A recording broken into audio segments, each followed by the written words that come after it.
వందనాలు తెలియజేస్తూ ఉన్నాను.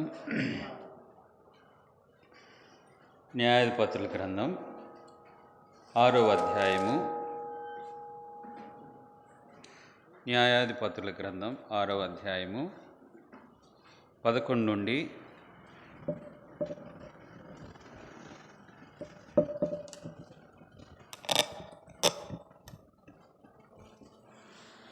11 నుండి కొన్ని వచనాలు మనం చదువుకుందాం. న్యాయాధిపతుల గ్రంథం 6వ అధ్యాయము 11వ వచనం నుండి 13 వచనాల వరకు చదువుకుందాం. ఎవరైనా దయచేసి మైక్ ఉన్న వాళ్ళు చదివి వినిపించండి.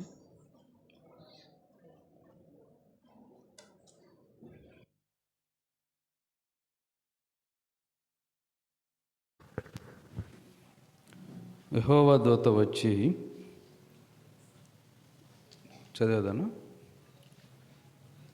అబియజ్రీయుడైన యోవాషునకు కలిగిన ఒఫ్రాలోని మస్తకి వృక్షము కింద కూర్చుండెను. యోవాషు కుమారుడైన గిద్యోను మిద్యానీయులకు మరుగైనట్లు గానుగు చాటున గోధుమలను దుల్లగొట్టుచుండగా యెహోవా దూత అతనికి కనపడి, పరాక్రమ గల బలాఢ్యుడా, యెహోవా నీకు తోడై ఉన్నాడని అతనితో అనగా, గిద్యోను, చిత్తము నా ఏలినవాడా, యెహోవా మాకు తోడై ఉండినెడల ఇదంతయు మాకేలా సంభవించెను? యెహోవా ఐగుప్తులో నుండి మమ్మను రప్పించినని చెప్పుచు మా పితరులు మాకు వివరించిన ఆయన అద్భుత కార్యములనియు ఏమాయను? యెహోవా మమ్మను విడిచిపెట్టి మిద్యానీయుల చేతికి మమ్మను అప్పగించినని అతనితో చెప్పెను.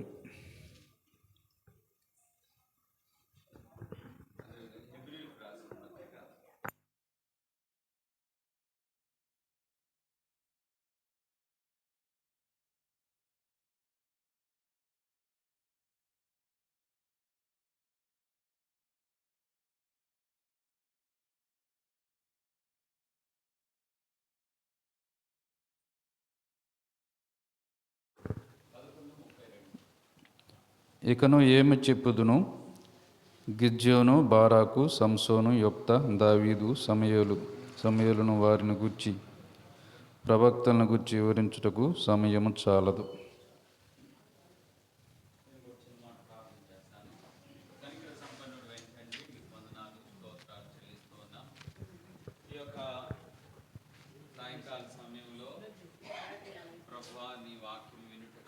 కూడి వచ్చిన మీ బిడ్డలందరినీ మీ చేతులకు అప్పగించుకొని ఉన్నాం. ప్రభువా, నిలవబడి నీ దాసుడు నిష్ప్రయోజకుడు మీ సిలువ చాటును మరుగుపరుచుకొని ఉన్నటువంటి సమయంలో మీ వాక్యాన్ని ధ్యానించడానికి, మా జీవితాలు ప్రభువా నీ వాక్య వెలుగులో సరి చేసుకోవడానికి మీ కృపకై వేడుకుంటూ ఉన్నాం. ఈ సమయాన్ని దీవెనకరంగా చేయమని మా రక్షకుడైన యేసుక్రీస్తు నామమును ప్రార్థించి వేడుకుంటూ ఉన్నాం తండ్రి, ఆమేన్. సమయంలో మరి న్యాయాధిపతుల గ్రంథంలో నుండి కొన్ని విషయాలు మనం మరి ఆలోచన చేద్దాం. న్యాయాధిపతులు ఏలిన దినాలు ఎలా ఉన్నాయని కనుక మనం చూసినట్లయితే, ఇశ్రాయేలీలు నెమ్మదిగా ఉన్నప్పుడు వారు దేవుణ్ణి మరిచి పాపం చేస్తారు. పాపం చేసినప్పుడు వారి మీదకి శత్రువులు దండెత్తి వస్తారు. శత్రువులు వారిని చెరపట్టి వారిని మరి మిక్కిలి భయంకరమైన స్థితిలోనికి వారు వెళ్ళినప్పుడు తిరిగి వారు దేవుని వైపు తిరుగుతారు.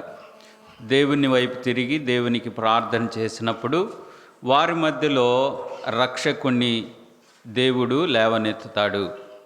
ఎలాగో న్యాయాధిపతుల గ్రంథం అంతా కూడా మనం చూస్తాం. మొత్తము 12 మంది అని కొందరు, 13 అని మరి కొందరు చెప్తారు. ఇలా ఈ విధంగా న్యాయాధిపతుల ద్వారా దేవుడు వారి మధ్యలో చేసినటువంటి కార్యాలు మనము న్యాయాధిపతుల గ్రంథంలో చూస్తాం. సరే, ఇంతకీ న్యాయాధిపతులు వలన మనకేంటి లాభం, అది చదవటం వల్ల మనకేంటి ప్రయోజనం అని కనుక మనం చూసినట్లయితే, మన జీవితం కూడా ఆధ్యాత్మికంగా అలాగే ఉంటుంది. పడుతూ లేస్తూ ఉంటాం సముద్ర తరంగాల్లాగా. ఒక్కోసారి ఆత్మీయంగా చాలా స్ట్రాంగ్గా ఉంటాం, దేవునిలో బలంగా ఎదుగుతూ ఉంటాం. మరలా సడన్గా ఏదైనా పరిస్థితుల్లో ఆత్మీయంగా దిగజారిపోతూ ఉంటాం. మరలా దేవుణ్ణి వేడుకుంటాం. తిరిగి ప్రభు ఉన్న సమస్యలను తొలగించినప్పుడు తిరిగి దేవుని దగ్గరికి వస్తూ ఉంటాం. ఇలాంటి పరిస్థితి ప్రతి విశ్వాస జీవితంలో కూడా ఉంటుంది. ఉదాహరణకి ఈసీజీ మనం కానీ చూస్తే ఎలా ఉంటుంది? ఈసీజీ లైన్స్ ఇలా ఉంటాయి. అలా ఉంటే బతికినట్టు, అట్టా కాకుండా గీత గీసినట్టుగానే ఉంటే మనిషి చచ్చిపోయాడు అన్నట్టు. అయితే ఆధ్యాత్మికంగా మన విషయాలు కూడా ఈసీజీ సైన్ కర్వ్ లాగా ఉండాలి, ఉంటాయి కూడా. అలా ఉన్నట్టుగా మనం గమనించాలి. లేదు, నేను దేవుని నమ్ముకున్న దగ్గర నుండి నేను ఒకే స్థితిలో ఉన్నానంటే ఏమని అర్థం? ఆత్మీయంగా చచ్చిపోయామని అర్థం. కాబట్టి ఈ న్యాయాధిపతులు గ్రంథంలో మనం ఆలోచన చేస్తే వారు దేవునిని హత్తుకోవడం, దేవుడు వారికి మేలు చేయడం, ఆ తర్వాత వారు పాపం చేయడం, మరలా పతన స్థితిలోనికి వెళ్ళటం, వారి మధ్యలో నుంచే దేవునికి ప్రార్థించినప్పుడు ఒక రక్షకుణ్ణి నియమించటం, శత్రువుల చేతుల్లో నుంచి విడుదల చేయడం, మరలా 20 సంవత్సరాలు 30 సంవత్సరాలు 40 సంవత్సరాలు నెమ్మదిగా వారు బ్రతకటం, ఇలాంటి పరిస్థితులు మనం చూస్తూ ఉంటాం. కాబట్టి ఆత్మీయమైనటువంటి స్థితిలో కూడా ఇలాంటి పరిస్థితులు వస్తాయి. ఇది ఒక ఉన్నత స్థితిలో ఉన్నప్పుడు మనము గర్వించి దేవునితో పని లేదన్నట్లుగా, అది భౌతికంగా కానీ ఆర్థికంగా కానీ ఆరోగ్యపరంగా కానీ మనం ఉన్నప్పుడు ఖచ్చితంగా దేవుణ్ణి కాదు అని మనం అనుకుంటే ఎంతో నష్టాన్ని చూస్తాం. ఈ మధ్యనే మీ అందరికీ తెలిసిన విషయమే, జస్ట్ జ్ఞాపకం చేస్తా ఉన్నా. కాలిఫోర్నియాలో మరి లాస్ ఏంజల్స్లో ఏం జరిగిందో మీ అందరికీ తెలుసు. వారు మరి గోల్డెన్ అవార్డ్స్ ప్రోగ్రాం చేసుకుంటా ఉన్నారు. ప్రపంచ దేశాల్లో ఉన్నటువంటి సినిమా ప్రపంచానికి సంబంధించిన వారందరూ, హాలీవుడ్ యాక్టర్స్ అందరూ కూడా, యాక్టర్స్, నిర్మాతలు, దర్శకులు అందరూ కూడా ఆ యొక్క సభలో ఉన్నారు. వారందరూ కూడి ఉండగా వారు ఎన్నో అవార్డు ఫంక్షన్స్ చేసుకుంటా ఉన్నప్పుడు వారి మధ్య ఒక ప్రశ్నని లేవనెత్తారు. ఏంటయ్యా ఆ ప్రశ్న అంటే, అసలు ఈ ప్రపంచాన్ని నడిపిస్తుంది ఎవరు? అర్థమవుతుందండి, ఈ ప్రపంచాన్ని నడిపిస్తుంది ఎవరు అని ఒక ప్రశ్న వేసుకున్నారు. దానికి ఆడియన్స్ అందరూ కూడా వాళ్ళ విషయం చెప్పాలి. అయితే అక్కడ ఒక 3 ఆప్షన్స్ ఇచ్చారు. ఒకటి ఏంటంటే, వాళ్ళంతా సినిమా వాళ్ళు కదండి, ఖచ్చితంగా మన సినిమా ప్రపంచమే ప్రపంచాన్ని నడిపిస్తుంది, అది ఫస్ట్ ఆప్షన్ ఇచ్చారు. రెండవది అసలు మనల్ని కన్నా తల్లిదండ్రులు. మూడవది అసలు సృష్టిని సృష్టించిన సృష్టికర్త అయిన దేవుడు అని 3 ఆప్షన్స్ ఇచ్చారు. వారు 4వది కూడా పెట్టారులేండి. ఇక నా కింద 10 దాకా ఉన్నాయి. అవి కొంతమంది నిర్మాతల పేర్లు వాళ్ళు వీళ్ళు ఉన్నాయి. అయితే ఇక్కడ మనం ఏం గమనించాలి అని అంటే, వాళ్ళు అనుకున్నారు, ఓటింగ్ శాతం చూస్తే 11 మార్కులు ఎవరికి వచ్చినాయి అంటే సినిమా వాళ్ళకి వచ్చినాయి. ఎందుకు వచ్చినాయో తెలుసండి? మేమే ప్రపంచాన్ని నడిపిస్తుంది. అవునండి, నేడు ప్రపంచాన్ని నడిపిస్తుంది ఎవరంటే వాళ్ళే. ఒక్క సినిమా తీస్తారు, 100 భాషల్లోకి మారుస్తారు, అన్నీ వారి స్వభాషల్లో చూసేలాగా అన్ని ఏరియాస్కి పంపిస్తారు. ఈరోజు యవనస్తుడు ప్యాంట్లు చించుకొని రకరకాల క్రాప్లు గడ్డాలు పెంచుకొని మరి నేడు రోడ్ల మీద చూస్తున్నామంటే ఎవరు కారణం? ఎవరు అలా వేసుకోమని చెప్పారు అంటే వాడు చూసినటువంటి సినిమాలు. ఇప్పుడుండే యవనస్తులు ఆడపిల్లలు కూడా రకరకాల డ్రెస్సులు వేసుకొని మరి చెవులకు పెట్టుకునేవి కానీ వాళ్ళు వేసుకునే డ్రెస్సులు కానీ ఉన్నాయంటే ఎవరు వాళ్ళని అలా వేసుకోమని చెప్తుంది? సినిమాలు. వారు చూసిన సినిమాలు నేటి ప్రపంచాన్ని, నేటి సమాజాన్ని నడిపిస్తూ ఉన్నాయి, ప్రభావితం చేస్తూ ఉన్నాయి. వారందరూ కూడా ఏవైతే వారు చూశారో, మనం చేసినటువంటి ఆ యాక్షన్ ద్వారా ప్రజలందరూ మారుతున్నారు. ఒక యవనస్తుడు ఎలా ఉండాలి, ఒక ఉద్యోగి ఎలా ఉండాలి, ఒక కుటుంబీకురాలు ఎలా ఉండాలి, ఒక మరి మధ్య వయస్కురాలు ఎలా ఉండాలి, ఒక వృద్ధాప్యంలో ఉన్నటువంటి ఆమె ఎలా ఉండాలి, వారు ఎలాంటి డ్రెస్ వేసుకోవాలి, ఎలాంటి చీర కట్టుకోవాలి, వారి తీరు ఎలా, వారి బ్యాగులు ఎలా, వారి పరిస్థితులు ఎలా, ఇవన్నీ ఎక్కడ నేర్చుకుంటున్నారు అంటే ప్రస్తుతం చూస్తున్నటువంటి సీరియల్స్, సినిమాలను బట్టి ప్రపంచాన్ని అందరినీ కూడా మనం మోటివేట్ చేస్తున్నాం. కాబట్టి ప్రపంచాన్ని నడిపిస్తుంది ఎవరు అంటే ఈ సినిమా ప్రపంచం అని 11 మంది ఓట్లేశారు. లేదండి అసలు మనల్ని కన్న తల్లిదండ్రులు లేకపోతే ఎవరు అని ఒక 3 తల్లిదండ్రులకి ఇచ్చారు.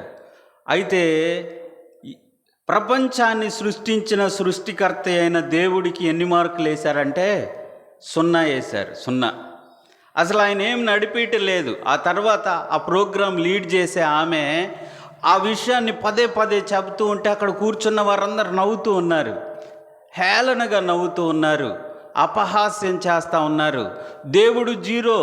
ఆ తర్వాత ఒక ఆమె అంటది, అసలు మన సిటీకి దేవుడే అవసరం లేదు, ఇప్పుడున్న విద్యకి, ఇప్పుడున్న సంపాదనకి, ఇప్పుడున్న టెక్నాలజీకి అసలు దేవుడే అవసరం లేదు, మనకి మనల్ని మనమే పరిపాలించుకుంటున్నాం అన్నట్లుగా వారు మాట్లాడుతూ ఉంటే అందరూ కూడా ఎస్ ఎస్ అవును అవును అన్నట్లుగా తలలూపుతూ ఆ అపహాస్యం చేస్తూ ఉన్నప్పుడు దేవుని కోపం రగులుకుంది. ప్రపంచాన్ని నేడు 2 జెండర్స్ ఉండే. ఒకప్పుడు దేవుడు తయారు చేసినప్పుడు ఆడ మగ అనే జెండర్స్. మరి ప్రపంచ దేశాల్లో ఈరోజు ఈ 2 కాకుండా ఇంకా అనేకమైన జెండర్స్ తయారైపోయారు. ఇవన్నీ మీకు తెలియదులేండి, పల్లెటూరులో తెలుసుకోకుండా ఉంటేనే మంచిది. అలాంటి పరిస్థితులు LGBTQ అనేటువంటి ఒక భయంకరమైనటువంటి పరిస్థితులు మరి అమెరికాలో లాస్ ఏంజల్స్లో స్టార్ట్ అయ్యి ప్రపంచ దేశాలని అలా కదిలించి వేస్తూ ఉన్నాయి. ఇలాంటి వారు ఎక్కడి దాకా వచ్చారంటే మా అమ్మాయి చదువుకునే కాలేజీల్లో కూడా వచ్చేసారు. డాడీ మా ఫ్రెండ్ ఇది అని చెప్పినప్పుడు నేను ఆశ్చర్యపోయా. అలాంటి వాళ్ళు తయారవుతూ ఉన్నారు.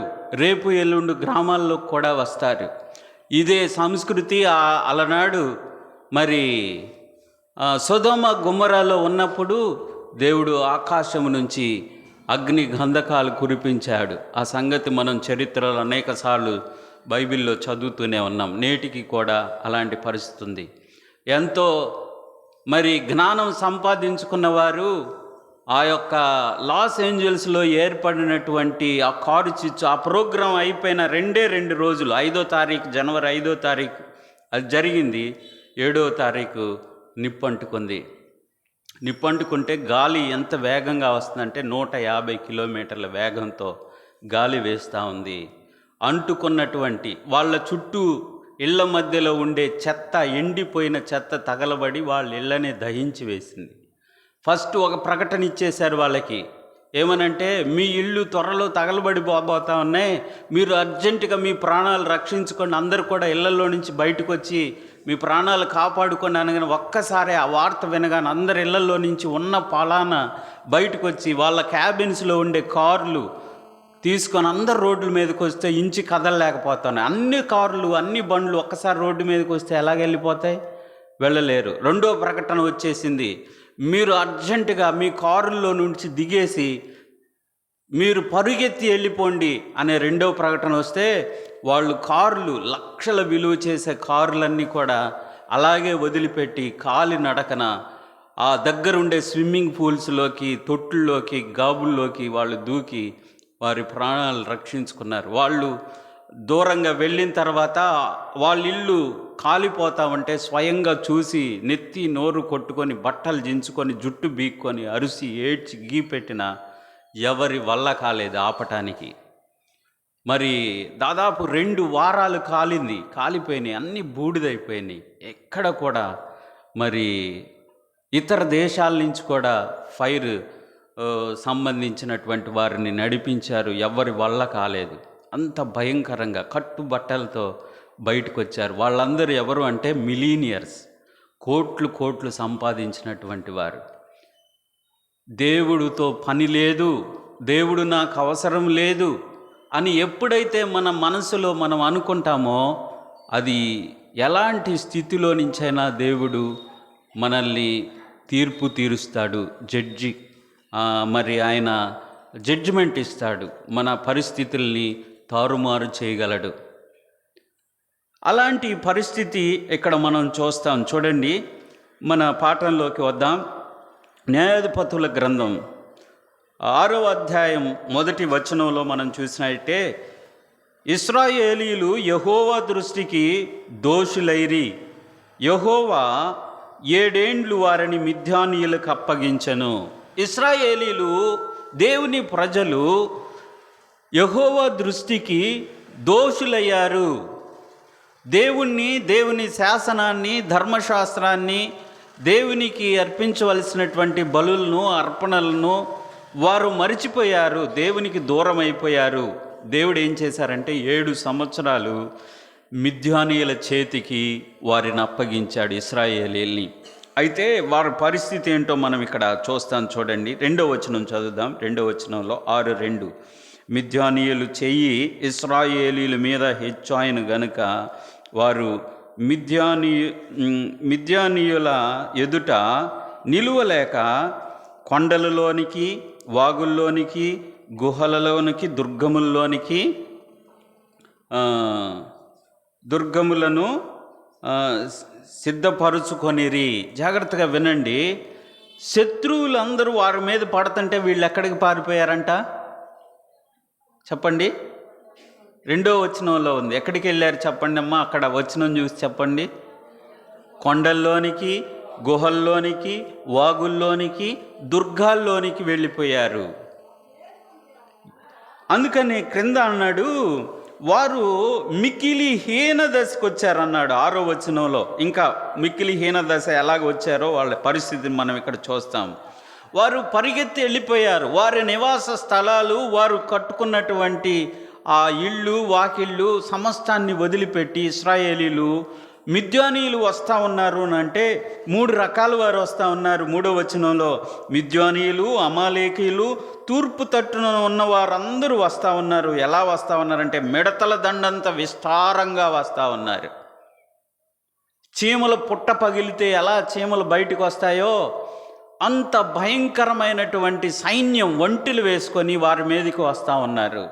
ఇక ఏం చేస్తారు? కొద్ది మందిగా ఉన్న ఇశ్రాయేలీలు కొండల్లోనికి, గుహల్లోనికి, వాగుల్లోనికి, దుర్గాల్లోనికి వెళ్ళి వారు వాటిని సిద్ధపరుచుకుని వాటిల్లోనే ఉండటం చేస్తూ ఉన్నారు. వీళ్ళు ఏం చేస్తున్నారంటే భూమి యొక్క పంటను పాడు చేశారు. గాజాకు పోనంత దూరంలో.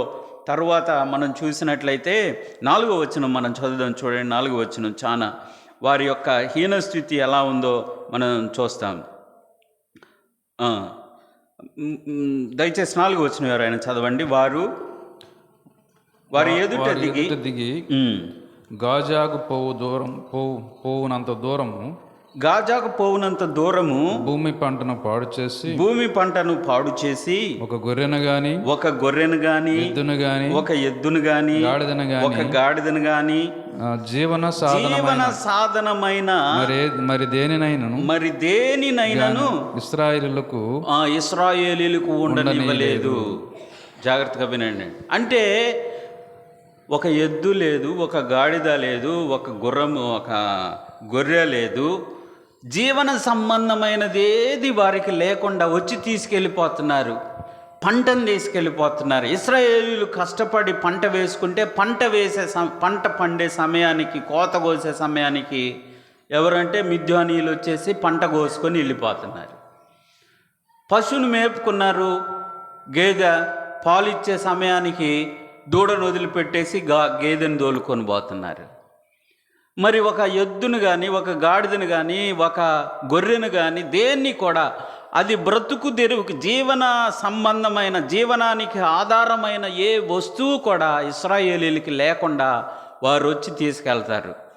తీసుకెళ్ళటానికి లేదు అని అంటే చంపేస్తారు, కొట్టుతారు, భయంకరంగా వారి మీద ఫైట్ చేస్తారు.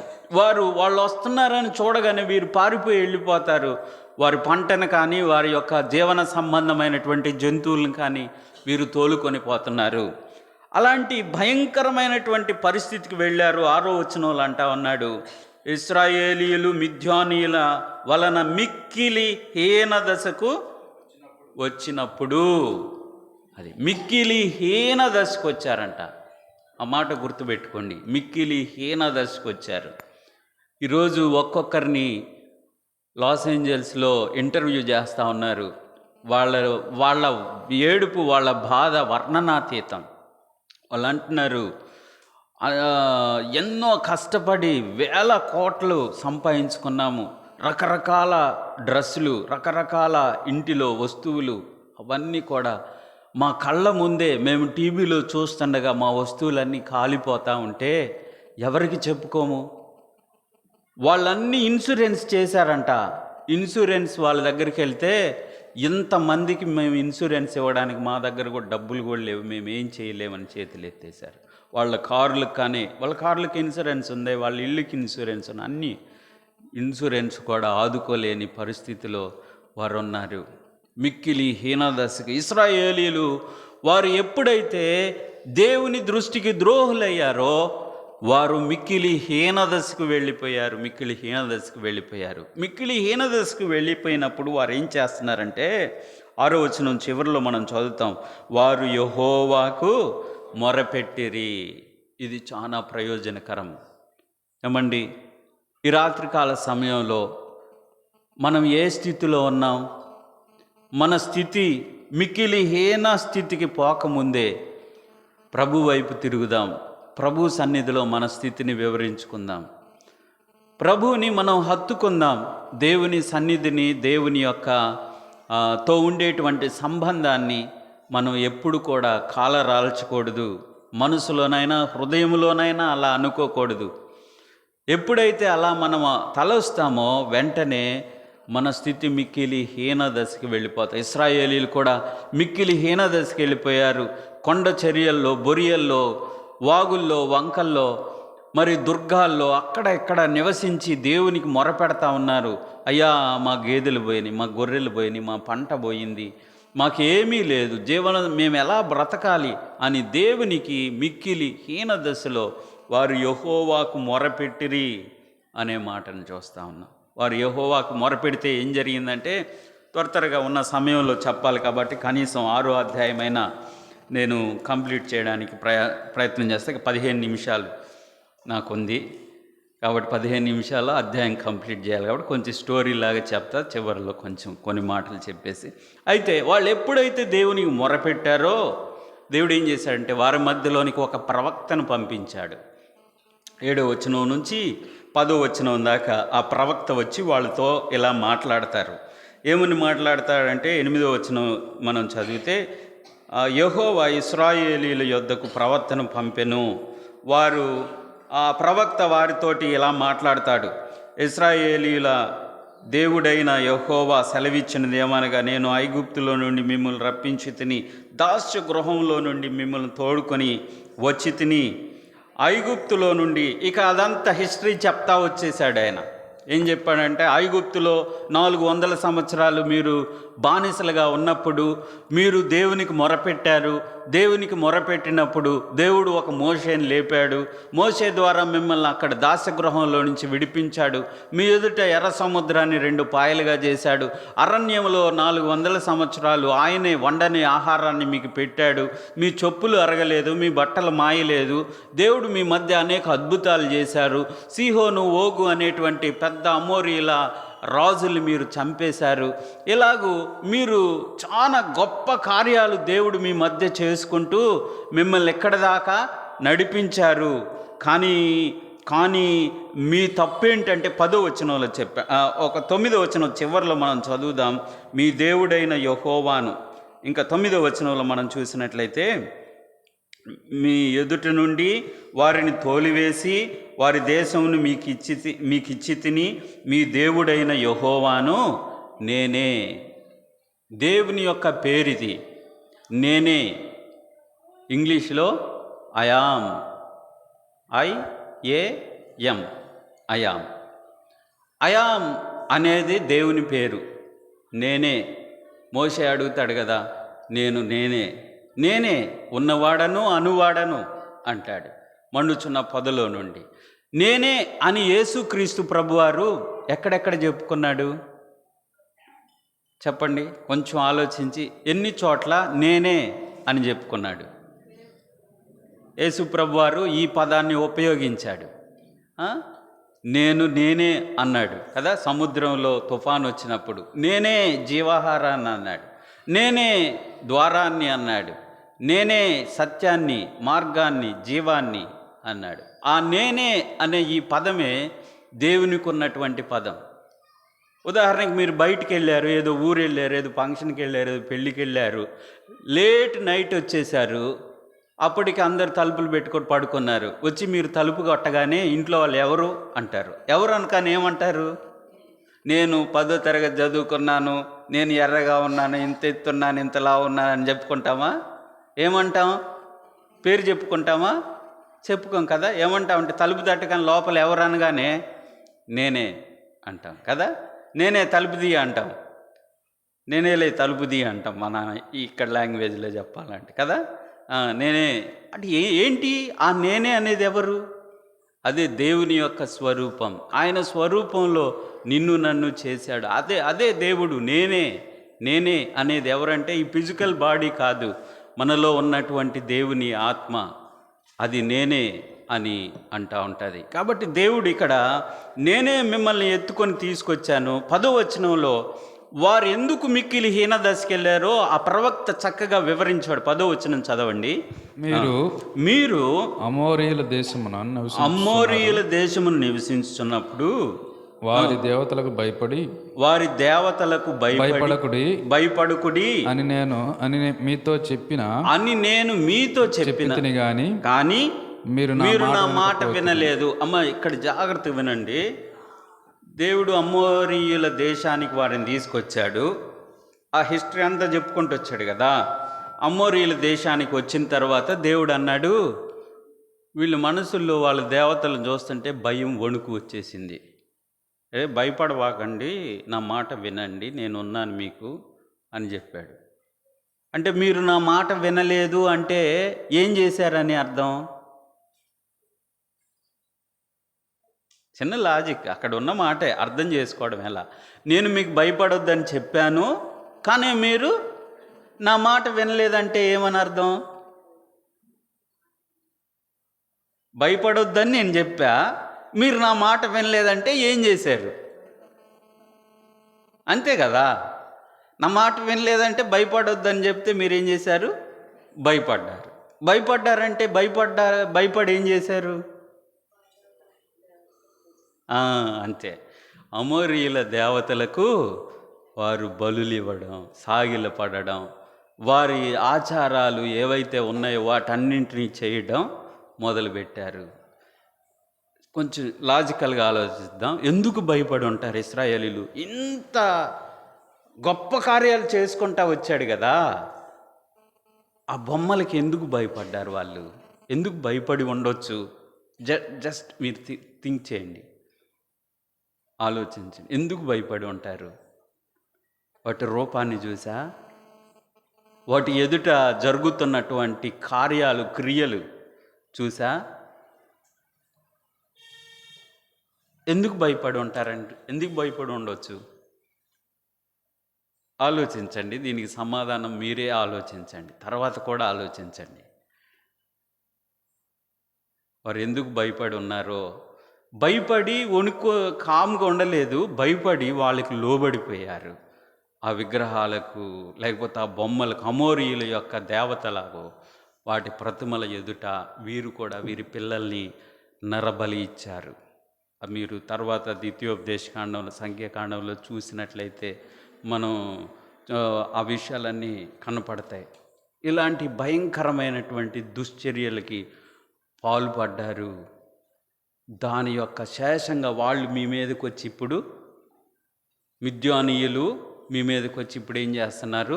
యుద్ధం చేస్తున్నారు. వారి దేవతలు మీ మీదకి యుద్ధానికి వచ్చినాయి, యుద్ధం ప్రకటిస్తూ ఉన్నాయి. వీరు మమ్మల్ని వదిలిపెట్టి మరలా జీవం గల దేవుని వైపు తిరిగి వెళ్ళిపోతున్నారు కాబట్టి వారు మరలా మీ దగ్గరికి యుద్ధానికి వస్తూ ఉన్నారు అని జ్ఞాపకం చేశాడు. ప్రవక్త చెప్పేసి వెళ్ళిపోయాడు. అయితే వారి ప్రార్థనకి జవాబు ప్రవక్త వచ్చి చెప్తే సరిపోద్దా? కానీ పరిస్థితుల్లో మార్పు లేదు. జాగ్రత్తగా వినండి. అప్పుడేం జరుగుతుంది అంటే, సమయం పరిగెత్తుతుంది, ఇంకా 5 నిమిషాలే, సరే ఇంకొంచెం స్పీడ్గా వెళ్దాం.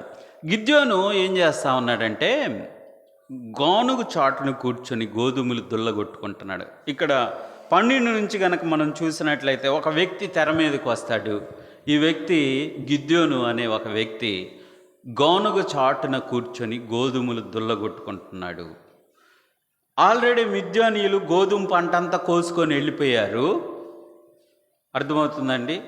ఆ పరిగె వేరుకుంటున్నాడు. అక్కడ ఏం చేస్తున్నాడు? గోధుమలు దుల్లగొట్టుకుంటున్నాడంటే అంత పంట తీసుకెళ్ళిపోయిన దాంట్లో పరిగె వేరుకుంటా ఉన్నాడు. ఇదిలిచ్చి కింద పడ్డ గోధుమలన్నీ వేరుకొని ఒక గంపలో వేసుకుంటా ఉన్నాడు, గిన్నెలో వేసుకుంటా ఉన్నాడు. ఇలా గోధుమలు వేరుకుంటూ ఉన్నప్పుడు యెహోవా దూత ఆయనకు ప్రత్యక్షమై, గానుగ అనేది మనం చూస్తే అది ఒక రాతి తొట్టె మధ్యలో ఒక పెద్ద గుండురాయి ఉంటుంది. దానిని ఒక కడ్డీకి కనెక్ట్ చేసి ఉంటుంది. ఆ కడ్డీని పశువుకి కడితే అది గానుగ చుట్టూ తిరుగుతూ ఉంటే లోపలవన్నీ కూడా నలుగుతూ ఉంటాయి. అలాంటి ఒక గానుగ దగ్గర కూర్చొని గోధుమలు దుల్లగొట్టుకుంటా ఉంటే యెహోవా దూత అని చూసాం కదండి. ఇక్కడ 11వ వచనంలో. తరువాత 14వ వచనం చదవండి, ఏమనుందో. అంతటా యెహోవా అతని తట్టు తిరిగి. చాలండి. ఇంతకీ యెహోవా దూతనా యెహోవానా? 14వ వచనంలో గిద్యోనుతో మాట్లాడుతుంది ఎవరు? యెహోవా దూతనా యెహోవానా? కాబట్టి పాత నిబంధనలో యెహోవా దూత, యెహోవా నేను అనే పదం, మళ్ళీ నేను అనే మాటను చూస్తాం. 14వ వచనం చివరిలో నేను మిమ్ములను నేను అనే మాట అక్కడ చూస్తూ ఉన్నాం. అంటే ఎవరు అంటే యేసుక్రీస్తు ప్రభువారు. గిద్యోను అని పిలిచాడు. ఆ గానుగ మీద నిలబడి దేవుడు పిలవగానే ఎవరబ్బా ఎట్లా పిలుస్తూ ఉన్నాడు? గిద్యోను పరాక్రమం గల బలాఢ్యుడా అని పిలిచాడు. ఈయన ఎలా ఉంది? ఈయన స్థితి ఎలా ఉంది? పిరికివాడుగా కూర్చొని చాటును కూర్చొని గోధుమలు దుల్లగొట్టుకుంటా ఉన్నాడు. వారు అటు ఇటు మిద్యానీయులు ఆ పంట మీద ఈ పంట మీద తిరుగుతూ ఉన్నారు. చాటును కూర్చొని గోధుమలు దొల్లగొట్టుకుంటారు. ఒకవేళ ఒక మిద్యానీయుడు గనక గిద్యోను చూశాడంటే ఏమైంది చెప్పండి? ఏం చేస్తారు? కష్టపడి ఇప్పుడు దాకా ఏరుకున్నటువంటి ఆ గింజలు లాక్కుంటారు, 2 బీకి పొమ్మంటారు అన్నమాట. అది పరిస్థితి. అందుకని అలాంటి పరిస్థితిలో ఉన్నటువంటి గిద్యోన్ను దేవుడు పిలిచాడు. పిలవగానే ఎవరబ్బా అని భయం ఉంది లోపల. ఈ అమాలేకీయుడు వచ్చాడేమేవుడన్నా. కానీ ఈయనేమంటున్నాడంటే పరాక్రమ గల బలాఢ్యుడా అని అనగానే ఆయన వైపు తిరిగాడు, పైకి చూస్తూ ఉన్నాడు. పిలిచిన ఆయనేమో వెనక్కి తిరిగాడు. అర్థమవుతుందండి? ఇప్పుడు మాట్లాడుతున్నాడు.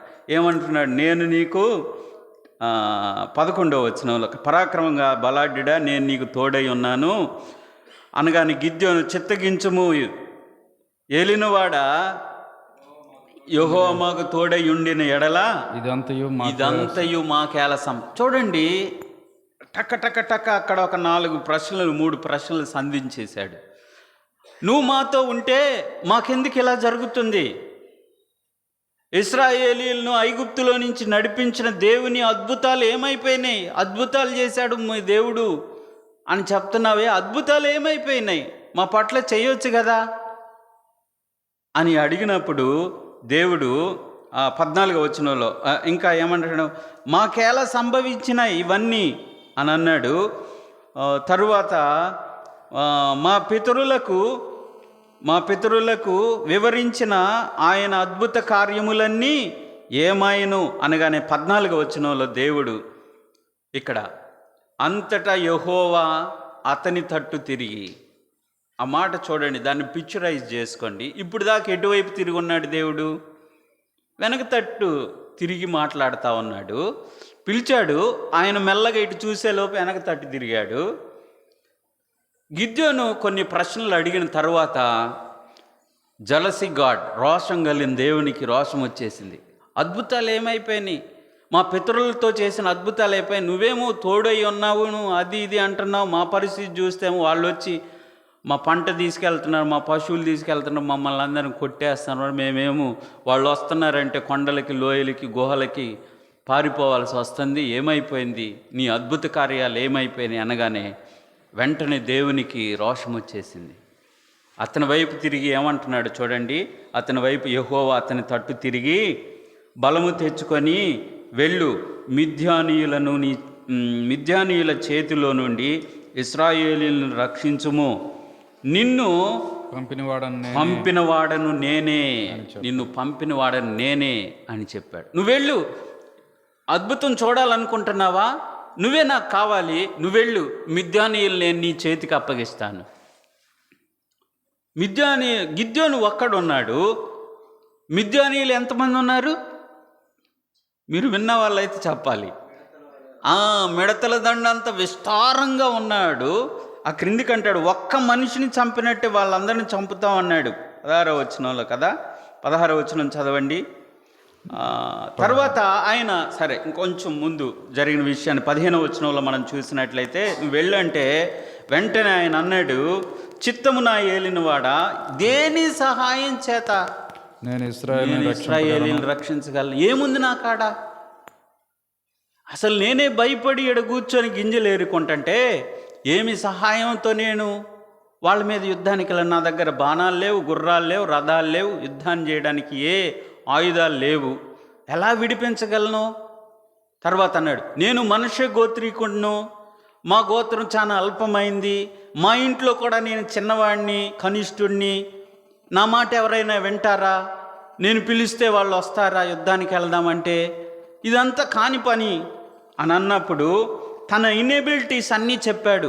నేను నీ పక్షాన నిలిచి యుద్ధాన్ని చేయడం అంత సింపుల్గా చెప్పేశావు, నేను చేయలేను, నా దగ్గర ఏది కూడా లేదు అని చెప్పినప్పుడు 15వ వచనం చివర్లో అంటాడు, అందుకు యెహోవా అయిననేమి నేను నీకు తోడై ఉన్నాను.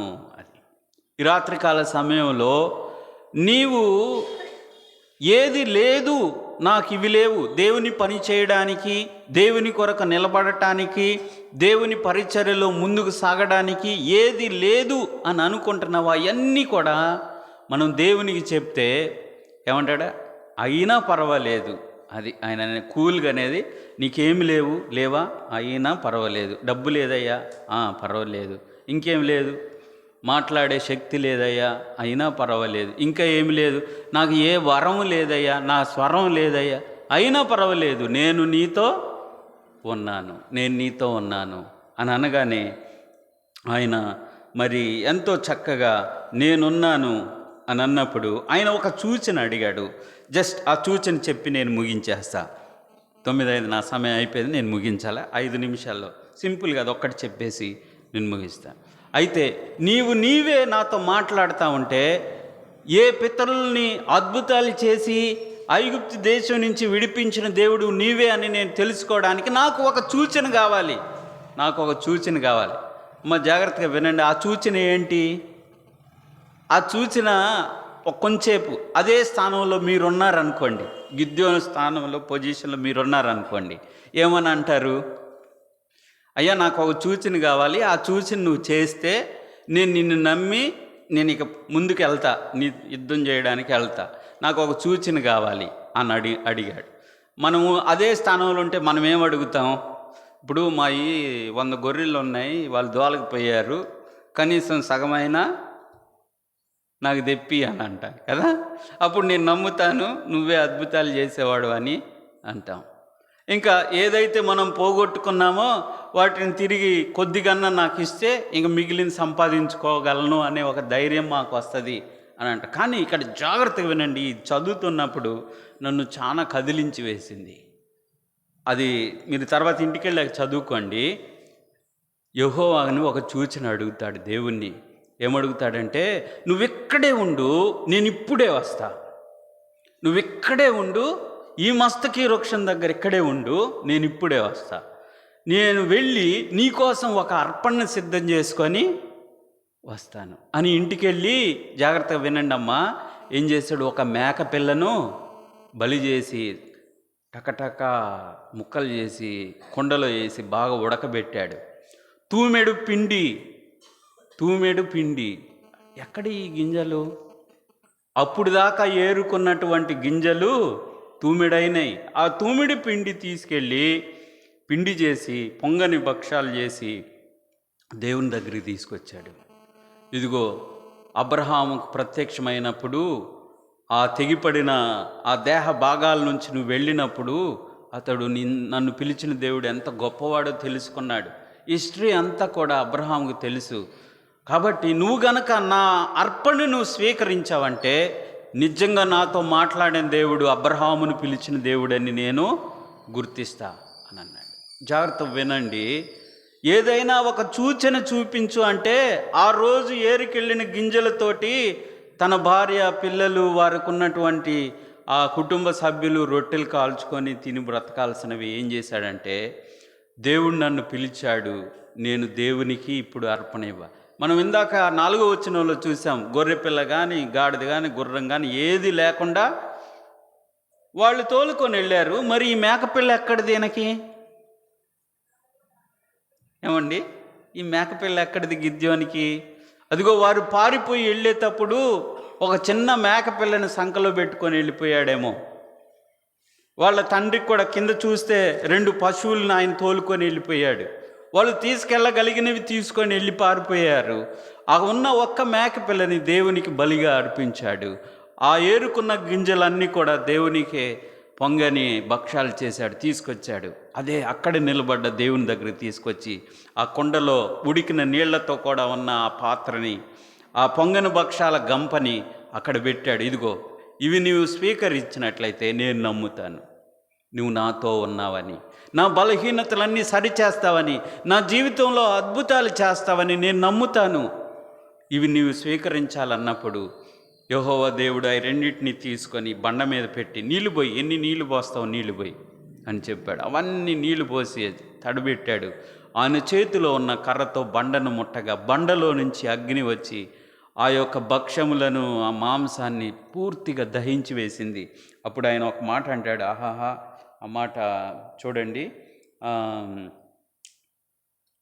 21వ వచనం.